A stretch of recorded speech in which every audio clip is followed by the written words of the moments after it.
advocacy. So this very first day, and Princess is diagnosed with cerebral palsy. What was it like? How foreign was it for you? Or is it something you had heard about? Or just how did you receive it? Well, my daughter was diagnosed with cerebral palsy at 6 months. Yeah.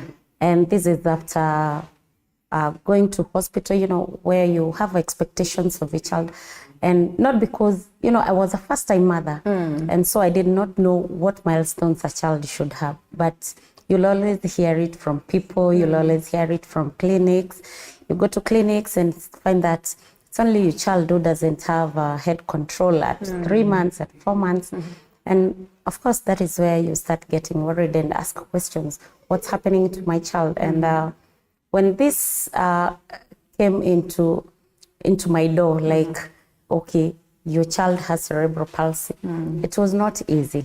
It was like, okay, what is CP in the first place? And when I Googled, oh my goodness, the gory stories I got there, the images and testimonies. And what even scared mom was like, my child is 6 months. And I can see somebody who is 20 years still walking the journey. I could not hold up. And it all started with too much denial, getting into depression. I would even fall down, just,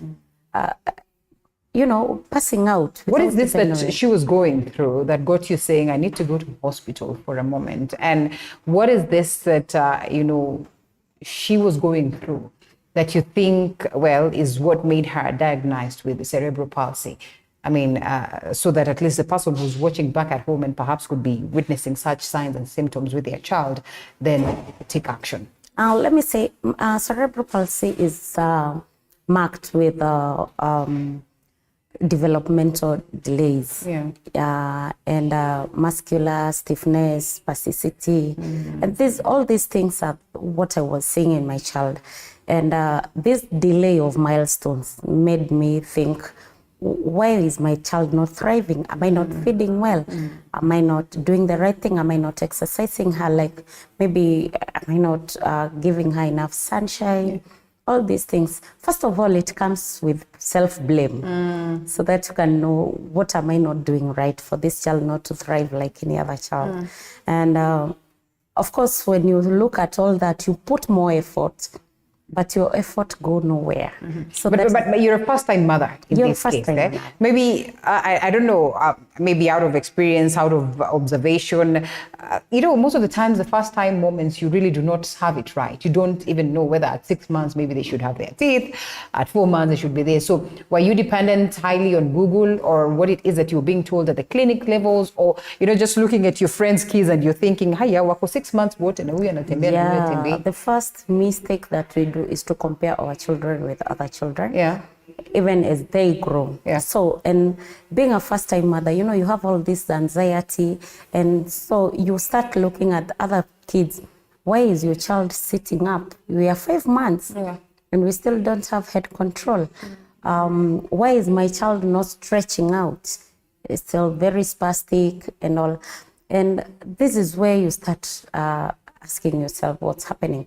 When I went for nutrition at 6 months, is when I went for nutrition, because I breastfed this child for 6 months without even a drop of water.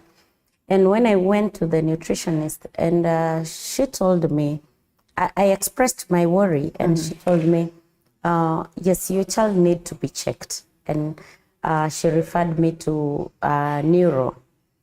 And when I went there, the neurologist asked me just questions, and gestured the child, like handled a bunch of keys to her. She could not pick. She could not stretch out to pick. And that is when he just did a few other tests, physical tests, and said, your child need occupational therapy. So all these manifestation of signs of a child with cerebral palsy, they were there. They were there, only that I did not know the severity. I did not even know that they vary.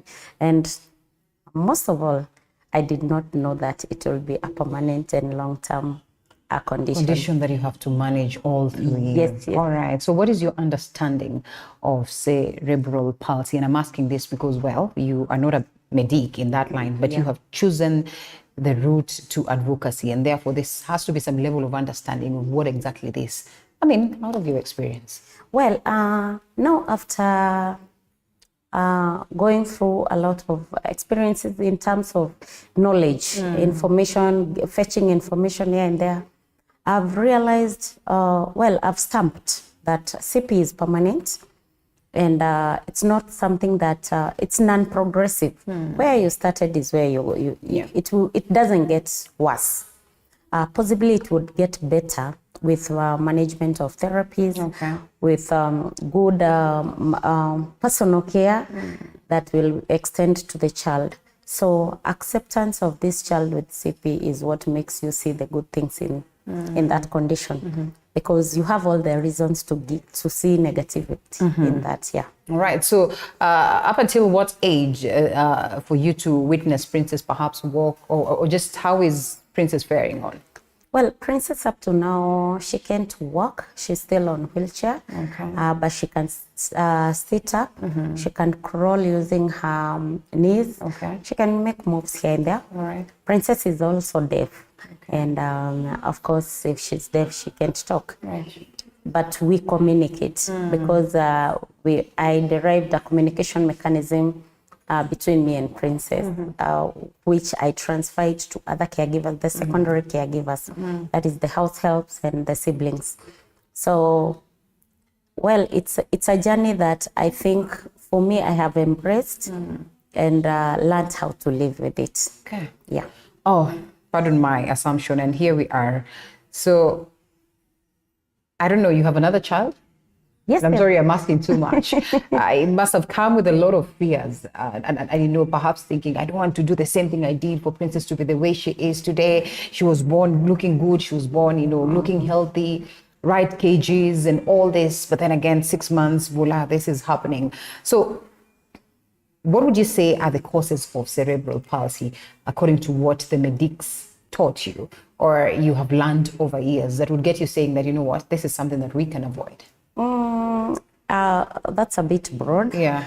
But I would say that CP can be either during birth, either prenatal or even postnatal.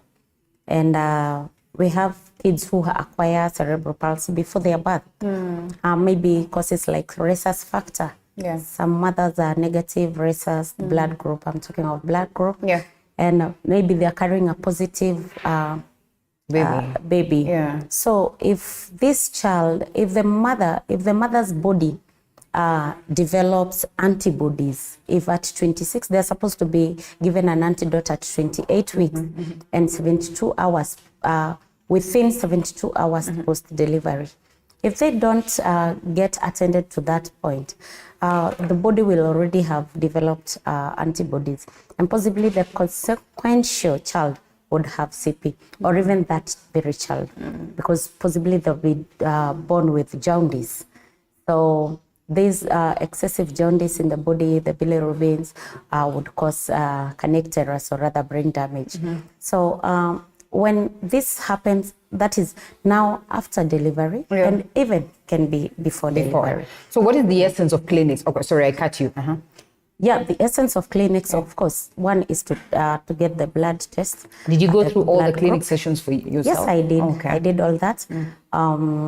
Scanning, those ones would protect children like my daughter, who came with a new cord. I mean, had a tied neck by the umbilical cord. All right. Yes, and that was twice. Okay. So what does that cause? It causes asphyxia. As the child descends during delivery, so is the umbilical is becoming tighter. So the oxygen does not circulate to the brain, and therefore there's a brain damage. In one of my field advocacy, I talk, or rather trainings, I talk to young people very much and tell them, can you know your blood group? Okay. and avoid things like abortions, because you might have a negative rhesus and you did an abortion, you did not go for antidote. So what happens to your child, the one that you will successfully give birth to? You'll have antibodies in your body. So there are so many things, preventive measures that can be taken. So some of these causes, I feel like 60% of them, they can be regulated. That is through even training the medics, the people handling these children, avoid a lot of medical negligence, maybe the congestion in our hospitals that might make a mother maybe even have an attended birth, delivery. And all these things, all these causes, maybe post, we can have brain injuries, like maybe through an accident, a fall, and a child might develop cerebral palsy. Is it to say that then this has to be developed at a younger stage, as an old person? I mean, we have experienced falls and all that, and people have excessive bleeding in the brains and all that. Would that be developed at a later stage, at an older stage? Remember, a cerebral palsy is a brain damage condition. Yeah. So what happens to this brain damage? Brain cells are like a paper, like how you burn a paper and nothing can be done about it. So if we have that brain damage, it means that these are permanent. So what about when we get a fall? And sometimes we will link it with, in adults, we link it with stroke. That's when, because although stroke is more of paralysis, because cerebral palsy is not paralysis. The nerves are still awake and functional, only that they don't have a coordination between the brain and the muscles. That is the control of movements, posture, and all this. So yes, a child can develop cerebral palsy even later. Even at a later stage, and that means then it's not genetical in any way? A small percentage, which is not yet well documented, on genetic link to cerebral palsy. Yes. All right, so let's go back to where we started. That it was through what it is that you experienced that got you saying that you want to get into the journey of advocacy. Why do you suppose your story would change the mind of another caregiver?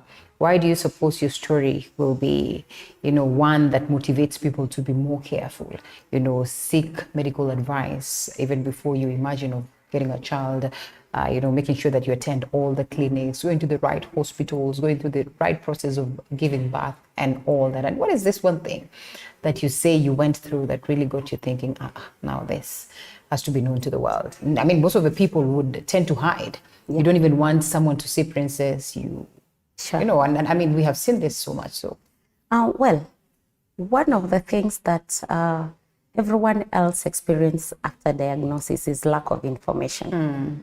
You don't know where to start. You don't know what to do.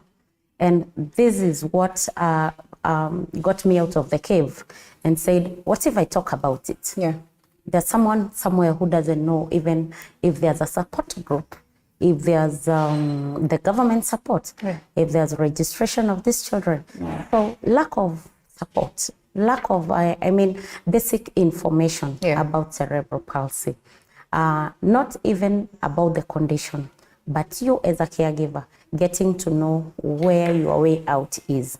This is one experience. I felt like I'm in a void, like I'm alone and nobody else is listening. Nobody else knows about it. And that's why I said, I think somebody has to talk about this. Yeah. All right. And fair enough. And so here we are. How has it been like?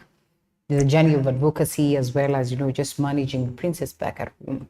Well, I started a community-based organization called Cerebral Palsy Space. And this has seen so many people hanging on to it for information, for, some care. And under Cerebral Palsy Space, we have a daycare center and a therapy center. And all this awareness, there's an initiative still under the same called I Run for Cerebral Palsy, which parents or rather kids are paired to donors who would give them diapers, at least 2 packets per month. So if someone wants to give, I just directly pair them with the parent.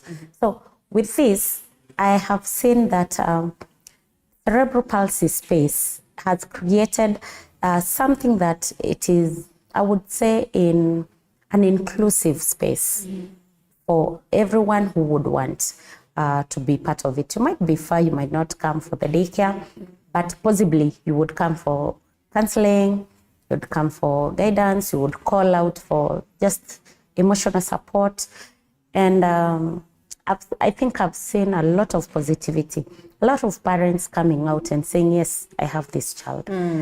But I'm afraid I don't want to talk about it because, you know, the society is harsh to me. Nobody understands why I have this child. My husband left because of this. My family have stigmatized me. You know, they have at least a leaning shoulder. Somebody can come comfortably and say about their own things. So you can imagine everybody coming there, and we have so many children. Statistically, we have around 1.7 million in the country. With at least 2 births out of 1,000 having CP. You can imagine how many kids are those. So there are a lot of challenges personally I'll face with that. Being the founder of that, even if I have other subordinates, but being the founder, they will say, go to Susan. Well, Ask interesting. Susan. Ask Susan. Let's take a short break, Susan, and come back, expound further on this. And we say it's out of experience that we're having this conversation and the process of advocacy. And it is helping a great deal. I mean, you could be suffering back at home and perhaps in silence. You're thinking you do not want the world to know about this. This is a child that is yours. You have to look at it grow and hope for the best. Perhaps a condition that cannot be reversed. Just how do you learn to accept that, learn to love your child as they would require that love, and as well learn to live a normal life because it's possible. Take a short break and we come back with more on cerebral palsy.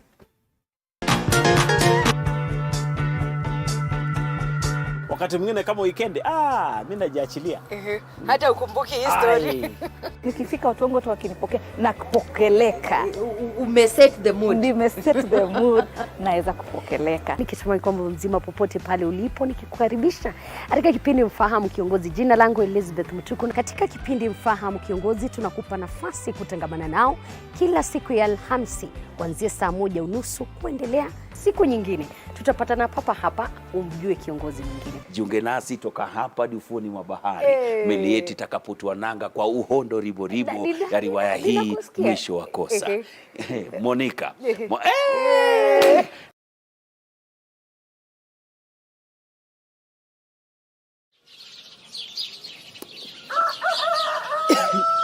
It's early morning in Maralal. Start your morning informed, educated, entertained, and above all, know your country. From the beautiful plains of Samburu County to the skyscrapers of Nairobi, Morning Cafe certainly got you covered. Indeed, a beautiful place to watch and certainly a moment of understanding and knowing your country. Indeed, to the remotest parts of every county. Join me, Linda Alela, every weekday from 6 a.m. to 9:30 a.m.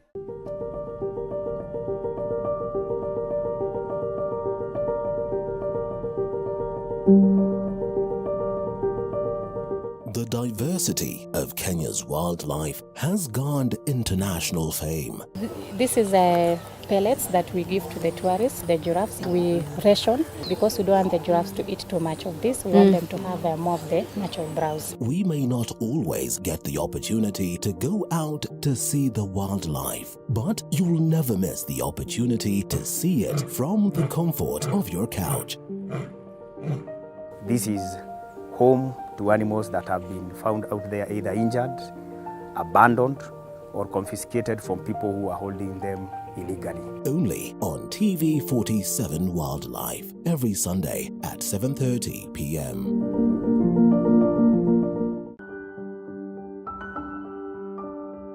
Disability is a club that anyone can join. I live with special needs. It means I have a limitation. There are things I can't be able to to do personally myself. And in our journey to talk about disability, we tell the stories of those with disabilities and even sit with specialists to understand what it means for those affected directly and indirectly. Everybody's life, mine has also been faced with ups and downs.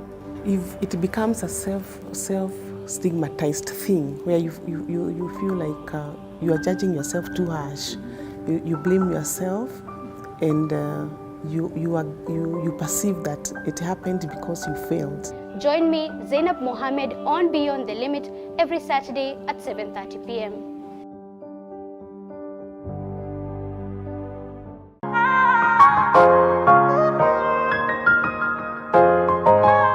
An entrepreneur is defined as someone who... And Susan Jerry is here with us. They call her cerebral palsy.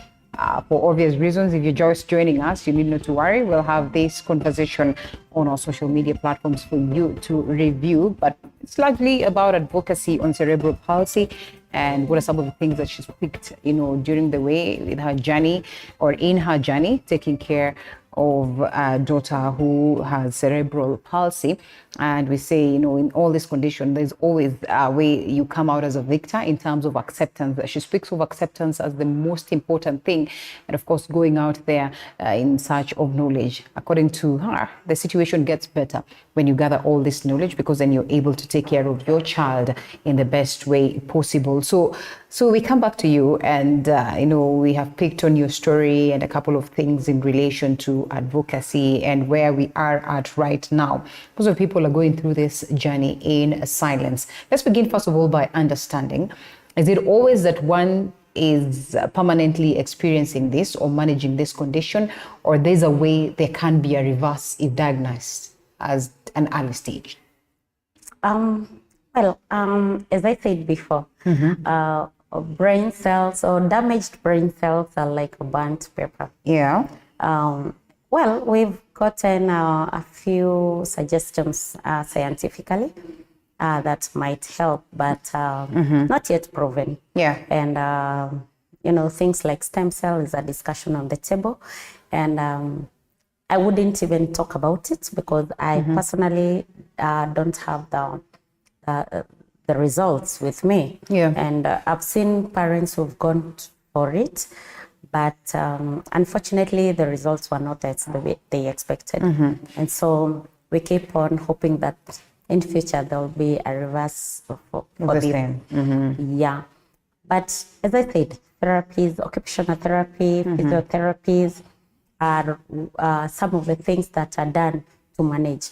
And also, it also depends on the severity of this condition.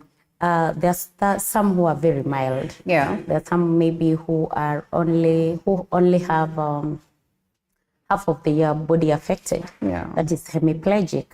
So if they are, they can then work with one side. Right. And then we have others who are, yes, they are moderate. They still can achieve one or two things. And then we have very severe and profound. Those who make zero progress, right, from head control to nothing. Some even cannot even recognize who their parents are. Rather, they're just there.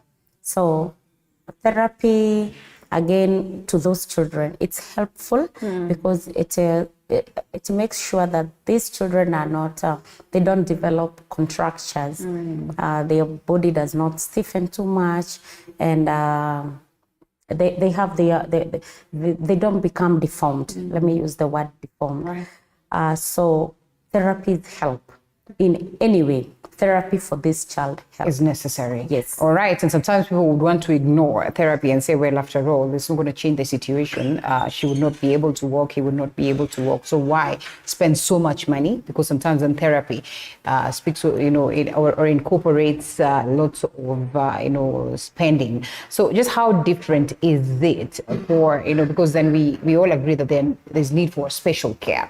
How different is it, and how expensive would it be for a person who's taking care of a child or, a kid with cerebral palsy, especially also in the question of, just getting them to get an education, because I believe that they as well require that. Yeah, as I've said, therapies are important. But first of all, let me say, Linda, if this floor is slippery, if you pour some soap here, detergent, let me say detergent, and someone crosses here carrying a child, and they want to cross, the stability of that person carrying the child is the one who will determine if the child will fall. Yeah. And this is the exact thing that happens in therapies. If the caregiver is well composed, prepared, and motivated to do it, it also brings the stability to that child. Yeah. And so that the person who feels like therapy is not important is because they have not found maybe a reason. They are not even motivated enough or supported enough to see if it is necessary. And most of them would only peg that to lack of finances. Therapies are expensive, my friend. Therapies are very expensive. Because if the free ones, now possibly in the government hospitals, which possibly are free or maybe charge less, like 100 shillings per session, they're not often offered. You'll find that they will go for twice a month. This is not something that can make your child improve. Therapies should be regular. And that's why we also advocate for home therapies, training for the caregivers.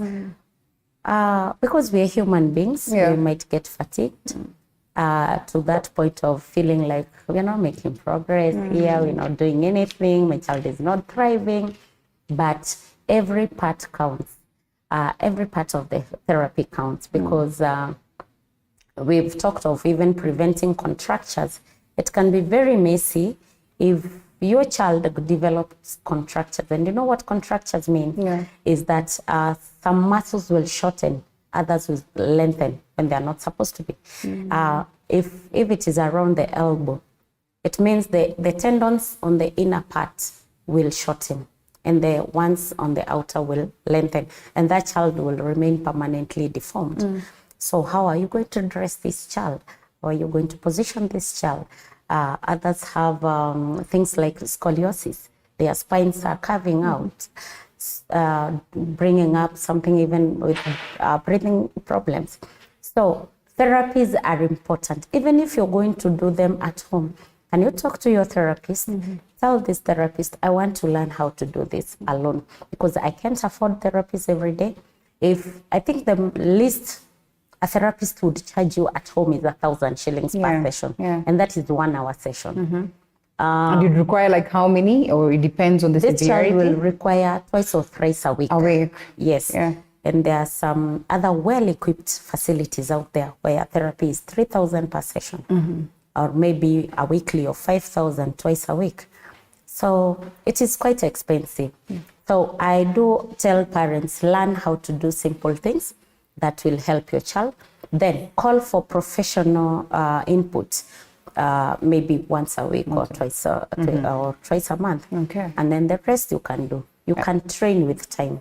But when your child is very young, put more effort to make sure that this child, as the brain develops, they can develop with milestones.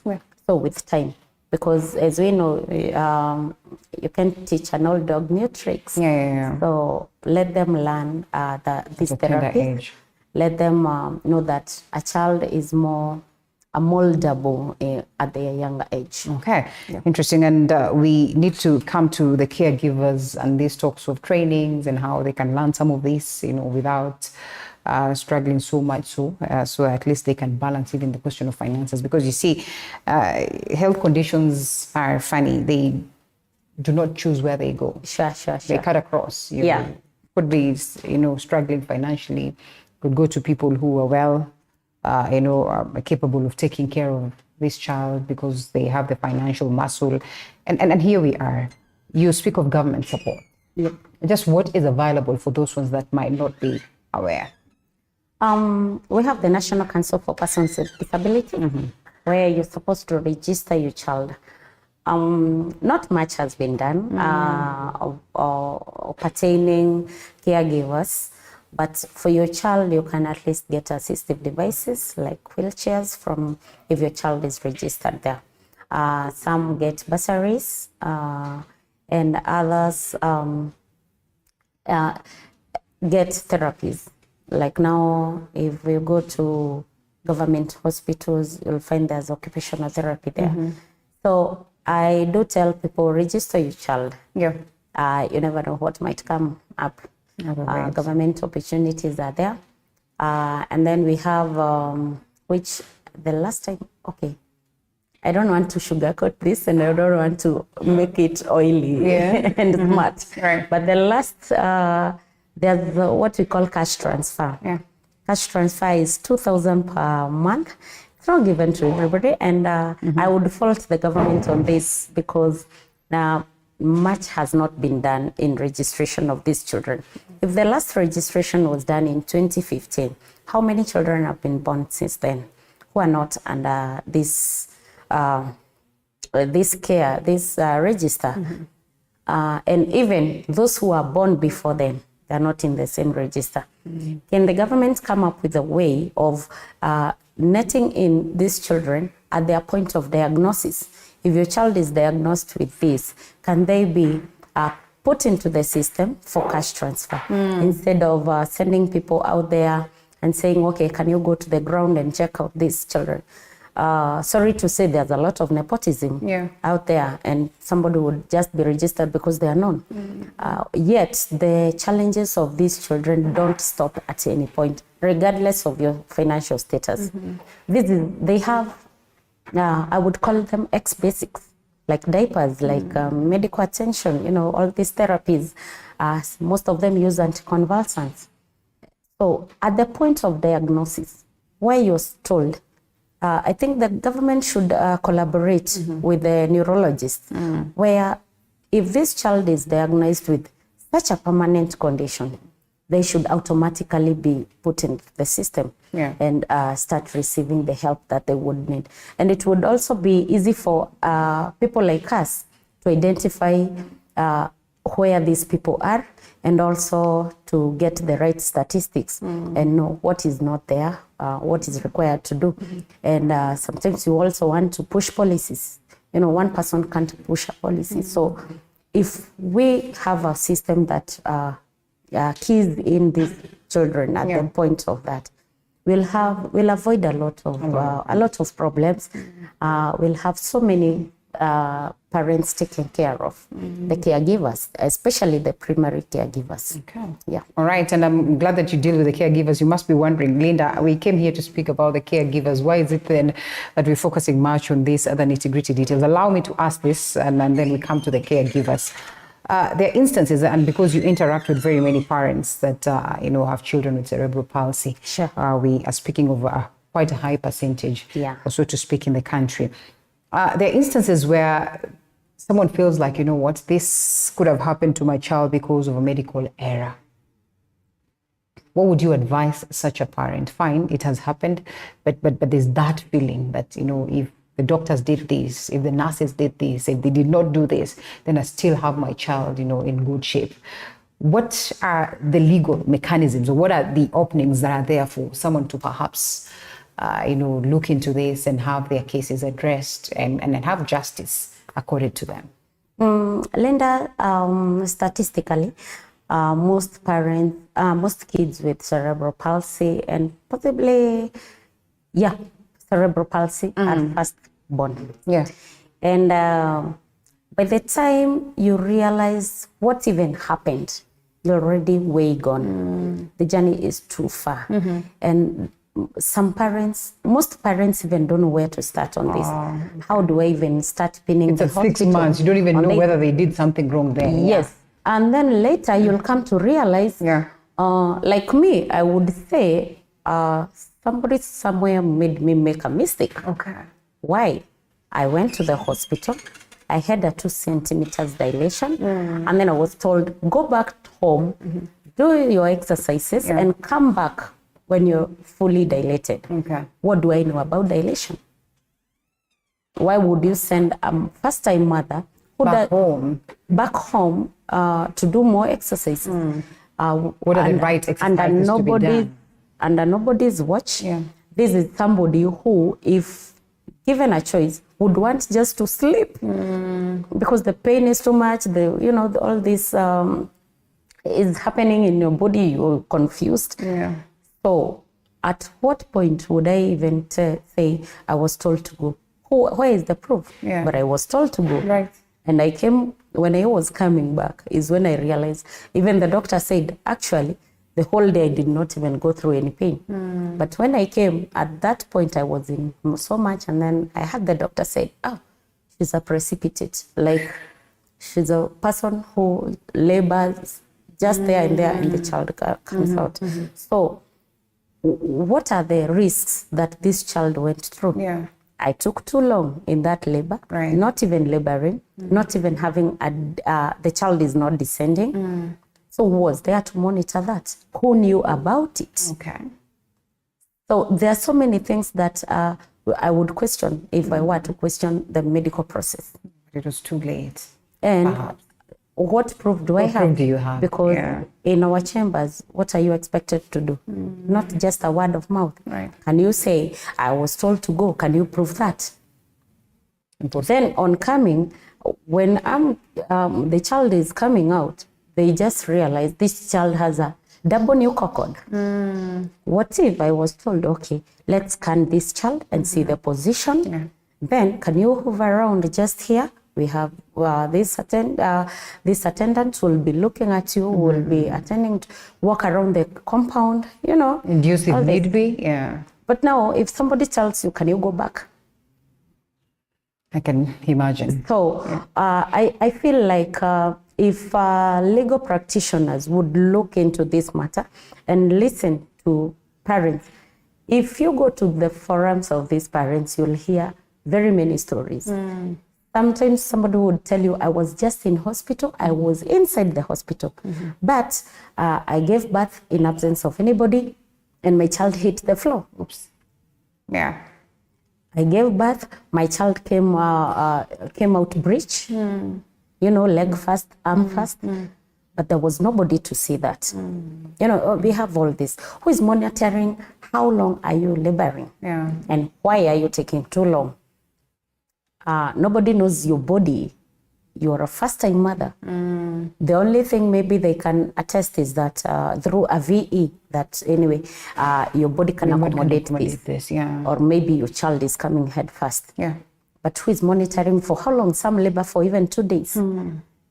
Some have their amniotic fluid out a whole day. All this. If the legal system would collaborate with the parents and say, what can be done?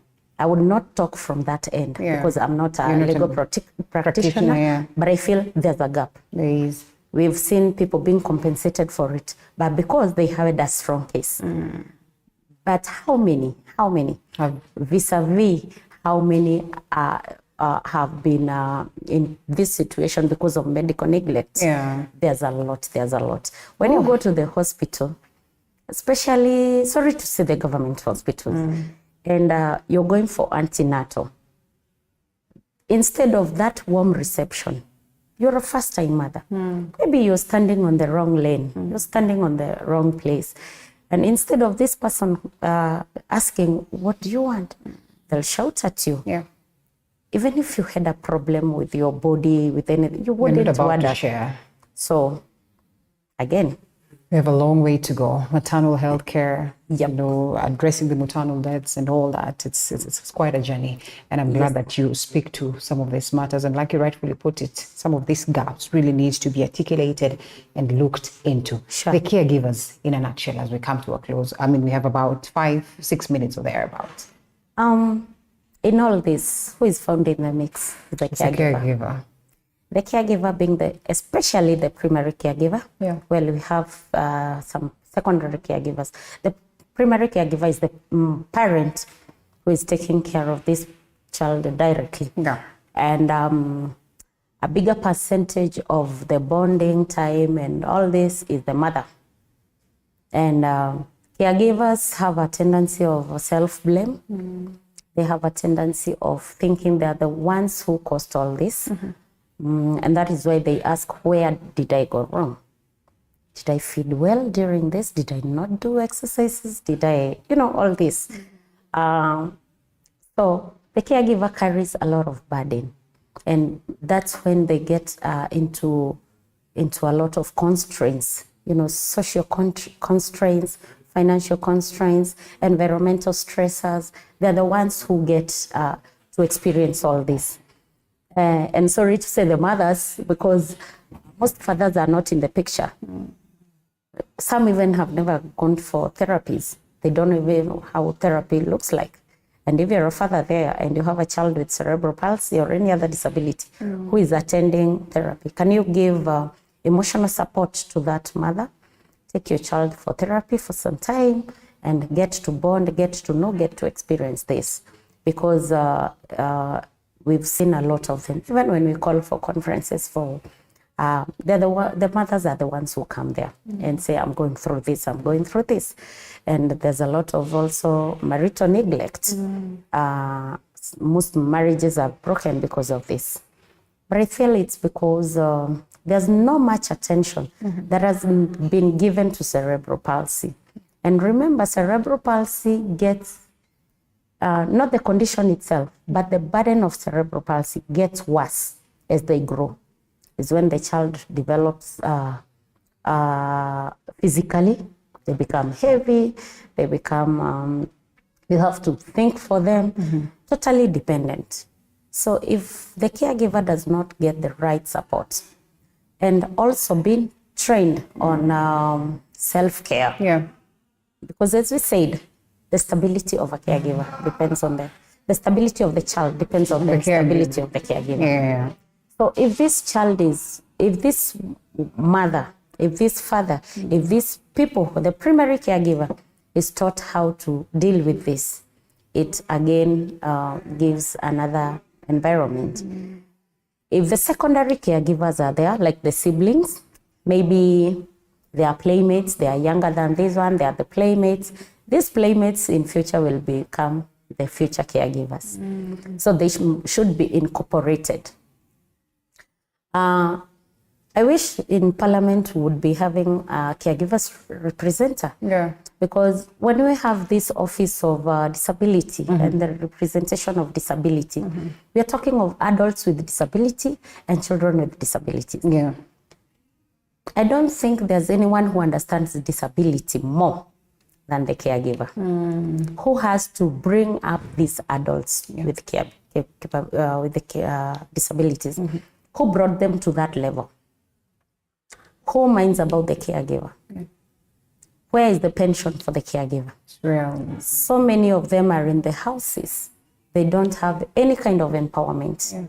They don't have any kind of income. That's why we have so many. Some have had to leave their jobs for purposes. I tell you, you have to leave your job because the moment you're the one who is taking care of this child is totally dependent on you. You also have that anxiety, fear, like, how will I leave my child with someone else? Who will understand them? When I look at the way caregivers strain, especially financially, because to me, I'm that person who always say money answers everything. Yes, you cannot even have a house help if you can't afford one. If you don't have a good job, you can't afford a house help. If you don't have a business that you'll stay there with your child, then it means you'll be out there in the streets begging, or you abandon your child to the children's homes, to church doors, to whoever finds them. And we have all this. There was one mother who told me, she called me sometimes last year and said, so-and-so, her child has passed on. And I said, oh God, no. And you know what she responded? I wish it was mine who rested. Oops. Yes, she whisked the child away. And she said, I wish I cannot, personally, I cannot take life and I can't abandon this child, but I wish God would just come for this child. So it comes to that point. Emotionally, these people are so deprived. They have nothing to get support on.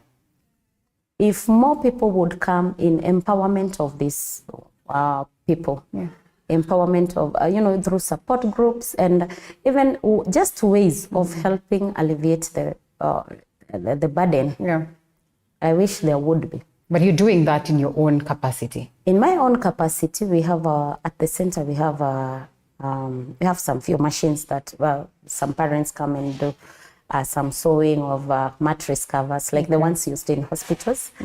But how many are they? So many are out there.